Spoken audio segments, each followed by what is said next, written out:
दिल्ली में भारत मंडपम में India AI impact summit 2026 को संबोधित करते हुए south Asian institute for piece and reconciliation के अध्यक्ष एवं देव संस्कृति विश्वविद्यालय के प्रतिकुलपति डॉक्टर चिन्मय पांडे ने कहा कि जब जब विश्व चुनौतियों से गुजरा है तब तब भारत ने उसको मार्ग दिखाया है। एआई समिट का भारत में होना भारत के लिए ही नहीं बल्कि पूरे देश के लिए एक ऐतिहासिक अवसर है। चिन्मय पांडे ने कहा कि हम उस चीज को ना बनाएं जो हमारे लिए भस्मासुर बन जाए, इस बात का भी हमें ध्यान रखना होगा।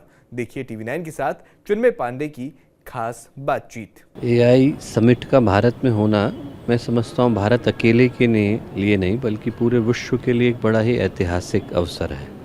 जब जब विश्व चुनौतियों से गुजरा तब तब उसको सही दिशा दिखाने का काम भारत ने किया है और लोग भारत की तरफ आशा की दृष्टि से भी देखते हैं और एक विश्वास की दृष्टि से भी देखते हैं।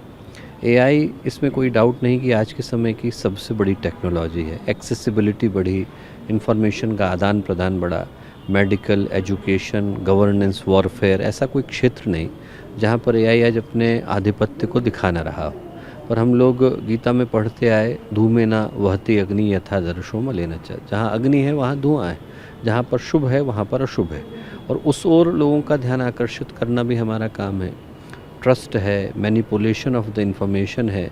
डेमोक्रेसी की दृष्टि से जिस विषय पर आज हम लोगों ने चिंता करी, उस दृष्टि से सोच करके देखें तो एआई के पास ऐसी ताकत है जिसके माध्यम से वो सिर्फ इंफॉर्मेशन को सप्लाई नहीं करती बल्कि उसको मैनिपुलेट भी कर सकती है और उसका जो प्रभाव है वो हम लोगों ने अपनी आंखों के सामने देखा। रोमानिया में पिछले साल प्रेसिडेंशियल इलेक्शंस को कॉन्स्टिट्यूशनल कोर्ट ने कैंसिल किया क्योंकि एआई के माध्यम से मैनिपुलेशन हो रहा था।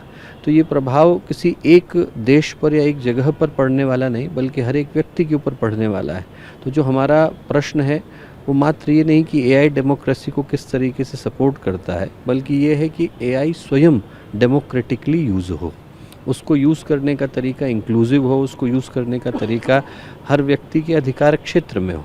आज के समय में एआई बनने से लेकर रेगुलेटरी बॉडीज़ जहाँ तक हैं वहाँ तक उसके ऊपर कोई एक नियंत्रण नहीं है। It's like we are creating something that is smarter than us but we have got no control over it.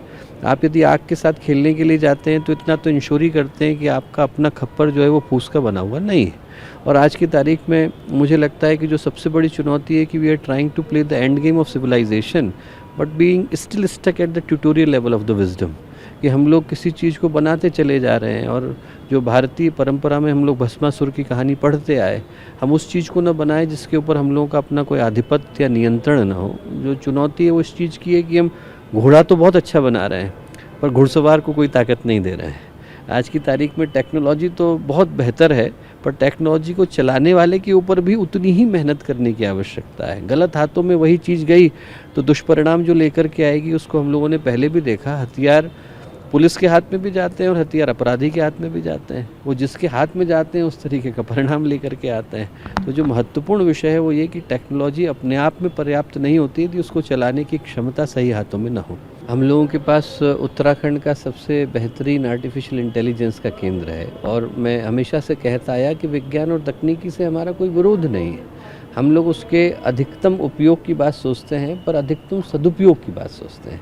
हम ये कहते हैं कि उसका ज़्यादा से ज़्यादा उपयोग हो पर उपयोग के साथ साथ उसके ऊपर सम्यक नियंत्रण हो, उसके सम्यक समझ के साथ उसका उपयोग किया जाए। इस विषय पर हम लोगों का चिंतन है। गुरुदेव ने एक भाव दिया था वैज्ञानिक अध्यात्म, कि विज्ञान और अध्यात्म एक दूसरे के पूरक हैं, विरोधी नहीं है।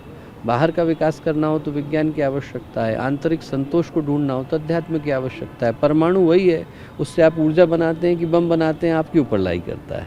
तो यदि धर्म विज्ञान से दूर जाता है तो अंधविश्वास बनता है और विज्ञान यदि अध्यात्म से दूर होता है तो विनाश का कारण बनता है। हम लोगों का जो मूल उद्देश्य है वो ये कि दोनों परंपराएं चलें पर एक दूसरे के समर्थन, सहयोग, विकास के भाव के साथ चलें, मानवता के उत्थान के लिए चलें।